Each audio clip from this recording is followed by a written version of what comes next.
Hello friends, welcome to my YouTube channel. आज की video interesting और अमेजिंग होने के साथ साथ थोड़ी एजुकेशनल भी होने वाली है। जैसा कि आप सब टाइटल में देख सकते हैं, आज की वीडियो में हम इंडिया की वर्ल्ड हेरिटेज साइट्स के बारे में जानेंगे। नहीं, सबके बारे में नहीं, कुछ इंटरेस्टिंग और पॉपुलर साइट्स के बारे में। वीडियो शुरू करने से पहले हम यूनेस्को के बारे में थोड़ा जान लेते हैं कि ये क्या होता है और कैसे काम करता है। यूनेस्को यानी कि United Nation Educational Science and Cultural Organization, जो यूएनओ का एक डिपार्टमेंट है और ये पूरी दुनिया की पुरानी इमारतों, किलों और महलों आदि की देखभाल और रक्षा करता है। तो चलिए स्टार्ट करते हैं। 10वें नंबर पे आता है सांची का स्तूप। वैसे तो हमारे देश में बौद्ध धर्म से संबंधित कई स्तूप हैं, लेकिन उनमें से सबसे फेमस है सांची का स्तूप, जो मध्य प्रदेश राज्य के रायसेन जिले में सांची नगर में स्थित है, जिसे 1989 में यूनेस्को द्वारा वर्ल्ड हेरिटेज साइट की लिस्ट में शामिल किया गया। इस स्तूप का निर्माण 3री शताब्दी में मौर्य वंश के शासक सम्राट अशोक द्वारा मिट्टी और ईंटों से करवाया गया था और इसके 100 साल बाद यानी कि 4ठी शताब्दी में शुंग वंश के राजा अग्निमित्र ने इस स्तूप की मजबूती बनाए रखने के लिए इसके ऊपर पत्थर का एक स्तूप बनवाया और इस स्तूप को स्तूप नंबर 1 के नाम से भी जाना जाता है, क्योंकि यहाँ ढेर सारे छोटे बड़े स्तूप हैं।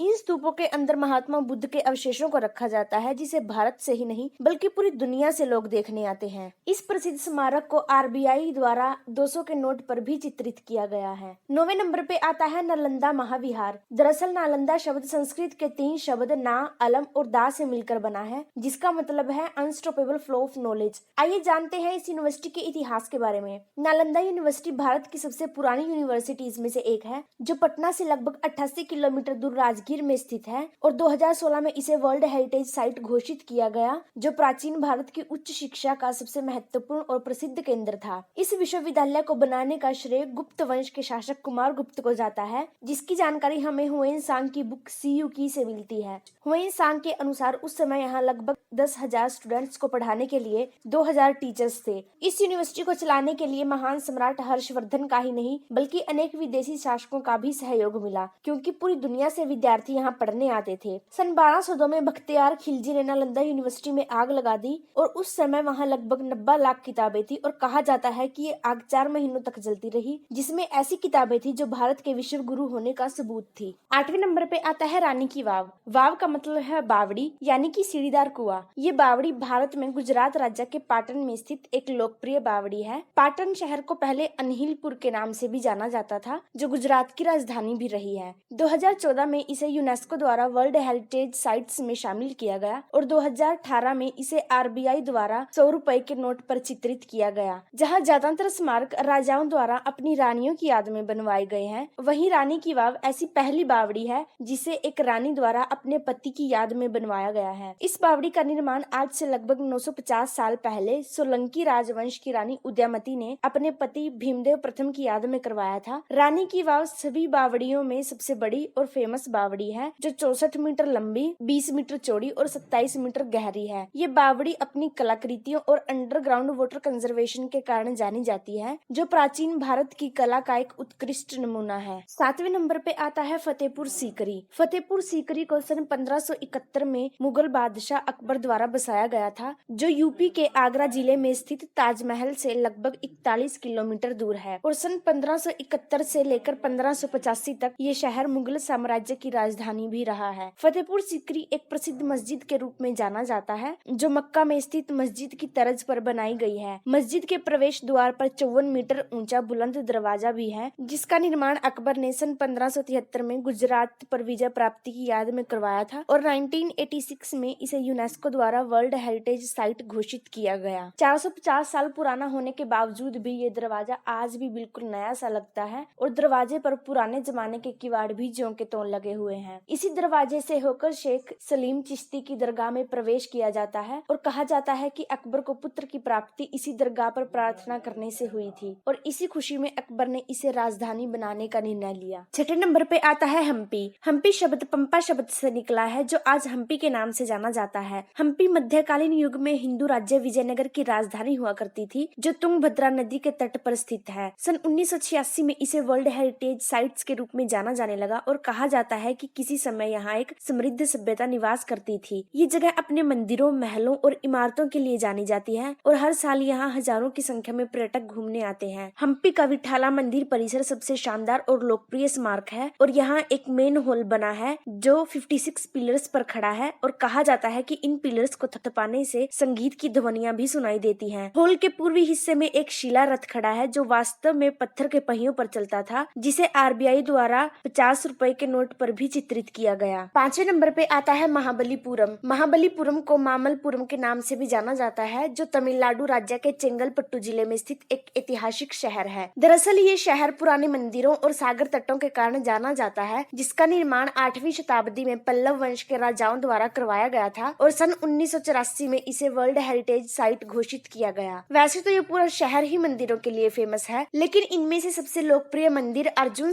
पेनेंस और शोर टेम्पल है। पहले बात करते हैं अर्जुन पेनेंस के बारे में। ये एक 27 मीटर लंबा और 9 मीटर चौड़ा वेल मछली की पीठ के आकार का मंदिर है, जो पत्थर पर की गई नक्काशी के लिए प्रसिद्ध है, जिस पर पशु पक्षियों, इंसानों और देवी देवताओं की आकृतियों को उकेरा गया है। अब बात आती है शोर टेम्पल की। ये मंदिर दक्षिण भारत के सबसे प्राचीन मंदिरों के लिए जाना जाता है, जो द्रविड़ वास्तुकला का एक बेहतरीन नमूना है। यहाँ 3 मंदिर हैं। बीच में विष्णु का मंदिर, जिसके दोनों तरफ शिव मंदिर बने हुए हैं, जो समुद्र के बिल्कुल किनारे पर स्थित है और शुरुआत में इसी शहर को मामल्लपुरम के नाम से जाना जाता था। चौथे नंबर पे आता है कोणार्क का सूर्य मंदिर। ये मंदिर उड़ीसा के जगन्नाथपुरी से 35 किलोमीटर दूर कोणार्क नामक शहर में स्थित है। जैसा कि इसके नाम से ही पता चलता है कि ये एक सूर्य मंदिर है, जो हिंदू देवता सूर्य को समर्पित है, जिसे स्थानीय लोग बिरंची नारायण भी कहते हैं। दरअसल कोणार्क शब्द कोण और अर्क शब्दों से मिलकर बना है। कोण मतलब किनारा और अर्क मतलब सूर्य, यानी कि सूर्य का किनारा। काले ग्रेनाइट पत्थरों से बना होने के कारण इसे ब्लैक पैगोडा भी कहा जाता है और इस मंदिर का निर्माण 1236 ईस्वी में गंग वंश के राजा नरसिंह देव प्रथम द्वारा करवाया गया था और सन 1984 में इसे यूनेस्को द्वारा वर्ल्ड हेरिटेज साइट्स की लिस्ट में शामिल किया गया। इस मंदिर को खास बनाती है इसकी स्ट्रक्चर, जिसके कारण इसे देश विदेश में जाना जाता है और हर साल हजारों पर्यटक इस मंदिर में घूमने आते हैं। इस मंदिर को पूर्व दिशा की ओर इस प्रकार बनाया गया है कि उगते सूर्य की पहली किरण मंदिर के प्रवेश द्वार पर गिरती है। इस मंदिर को एक रथ के समान बनाया गया है और रथ के चारों ओर 12 पहिए लगाए गए हैं, जो साल के 12 महीनों को दर्शाती हैं। इन पहियों को एक घड़ी का आकार दिया गया और कहा जाता है कि पुराने समय में इन पहियों से समय का अनुमान लगाया जाता था, जिसकी वजह से इन्हें धूप घड़ी भी कहा जाता है। तीसरे नंबर पे आता है आगरा का किला। कई लोग ताजमहल को ही आगरा का किला समझते हैं, लेकिन ताजमहल और आगरा का किला बिल्कुल अलग है। ये किला ताजमहल से लगभग 2.5 किलोमीटर दूर आगरा में स्थित है। वैसे ज्यादातर लोगों का मानना है कि इस किले का निर्माण मुगल बादशाह अकबर ने करवाया था, लेकिन ये बिल्कुल झूठ है। इस बात की जानकारी हमें अबुल फजल की किताब अकबरनामा से मिलती है, जिससे हमें पता चलता है कि जब अकबर यहाँ आया तो ये किला बहुत खस्ता हालत में था और इसे बादलगढ़ के नाम से जाना जाता था। लाल रंग का होने के कारण इसे आगरा का लाल किला भी कहा जाता है, जिसका जिक्र पहली बार 1080 में देखने को मिलता है, जब महमूद गजनवी की सेना ने इस किले पर कब्जा किया था। इस किले को सन 1983 में वर्ल्ड हेरिटेज साइट घोषित किया गया, जो सिकरवार वंश के राजपूतों द्वारा बनवाया गया था और अकबर के पुत्र यानी कि शाहजहां ने इस किले को वर्तमान रूप में पहुंचाया। दूसरे नंबर पे आती है अजंता केव्स। जब भी हम इन केव्स के बारे में बात करते हैं तो हम अजंता एलोरा केव्स दोनों को एक साथ बोलते हैं, लेकिन अजंता केव्स अलग हैं और एलोरा अलग है। अजंता की गुफाएं महाराष्ट्र के औरंगाबाद जिले में अजंता नामक गांव में स्थित है, जो इंडिया की पहली वर्ल्ड हेरिटेज साइट्स में से एक है। कहा जाता है कि इन गुफाओं का निर्माण आज से लगभग 2000 साल पहले हुआ था, जिसे सन 1983 में वर्ल्ड हेरिटेज साइट की लिस्ट में शामिल किया गया। दरअसल ये गुफाओं का एक समूह है, जिसमें लगभग 30 गुफाएं हैं जो बौद्ध धर्म को समर्पित है। ये गुफाएं पत्थर पर की गई नक्काशी के लिए बहुत फेमस है, जो प्राचीन भारत की वास्तुकला का उत्कृष्ट नमूना है। इन गुफाओं को 2 फेजेस में बनाया गया, जिसका निर्माण मौर्य, वाकाटक और राष्ट्रकूट के राजवंशों द्वारा अलग अलग काल में करवाया गया और हर साल यहाँ लाखों लोग घूमने आते हैं। पहले नंबर पे आती है एलोरा केव्स। एलोरा केव्स को वेरुल के नाम से भी जाना जाता है, जो महाराष्ट्र में स्थित अजंता केव्स से लगभग 100 किलोमीटर दूर है। वैसे तो अजंता केव्स की तरह एलोरा केव्स भी काफी पुरानी है, लेकिन यहाँ गुफाओं की संख्या अजंता केव्स से ज्यादा है। अजंता केव्स तो सिर्फ बौद्ध धर्म को समर्पित थी, लेकिन एलोरा केव्स बौद्ध, जैन और हिंदू एकता का प्रतीक है और यहाँ 12 बौद्ध गुफाएं, 17 हिंदू और 5 जैन गुफाएं देखने को मिलती है। वैसे तो यहाँ 100 गुफाएं हैं, लेकिन सिर्फ 34 गुफाएं ही ऐसी हैं जिनको पब्लिकली ओपन किया गया है। आगरा फोर्ट, ताजमहल और अजंता केव्स की तरह ही एलोरा केव्स को भी सन 1983 में वर्ल्ड हेरिटेज साइट साइट घोषित किया गया। इस गुफा का सबसे बड़ा और भव्य मंदिर है द ग्रेट कैलाशा टेम्पल। इस मंदिर को पत्थरों से काटकर बनाया गया है, जो बहुत अद्भुत और अपने आप में यूनिक दिखाई देता है और हर साल देश विदेश से लाखों लोग यहाँ घूमने आते हैं। तो फ्रेंड्स, आज की वीडियो में बस इतना ही। वीडियो अच्छी लगी हो तो लाइक करें, शेयर करें और ऐसे ही इंफॉर्मेटिव वीडियोस देखने के लिए चैनल को सब्सक्राइब करें। मिलते हैं एक और ऐसे ही इंफॉर्मेटिव वीडियो के साथ। Till then, stay curious and stay happy. Thank you.